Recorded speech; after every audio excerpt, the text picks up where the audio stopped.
The chapters of this tutorial explain how to scale an artwork on the wall, how to frame it, how to tint the edges with no frame, and how to align them in the curating process with guides. Scale it. If you want to display an artwork larger or smaller than its real size from the first tab, but keep the actual dimensions for the catalog and in the detail view, you can scale it with a factor in the third tab. 2 will make it twice larger, but a factor of 2.6 or so also works.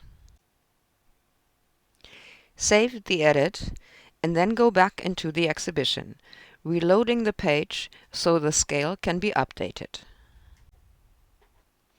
If you want to shrink an artwork, use a value below 1 as the scaling factor. Frame it.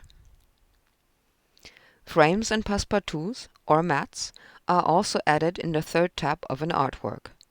3 thicknesses of frames are available.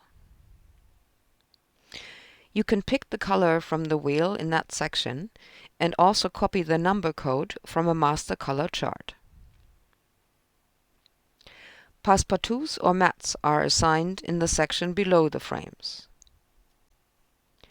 You need to add the values from the first tab to the size of the passepartout, making the value in the third tab here the final outer size of your mat, as if you had the actual cardboard to cut out from.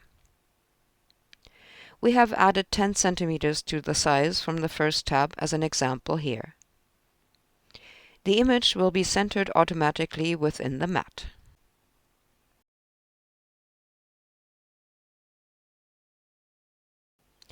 Snap it to the grid. When you want to align your artworks exactly in height on the wall, use the grid system. It is activated when you are in the detail mode of an artwork, and then when activating the grid at the bottom of the screen. If you want the artwork to snap to those, activate the button next to it and you will see the guides, with the distance to the other work or the nearest edge. Tint the sides without a frame.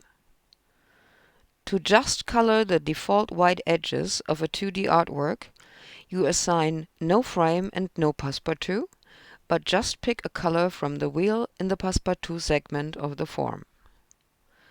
This will then wrap around the depth that you assigned in the first tab of the artwork, but create no frame on the work.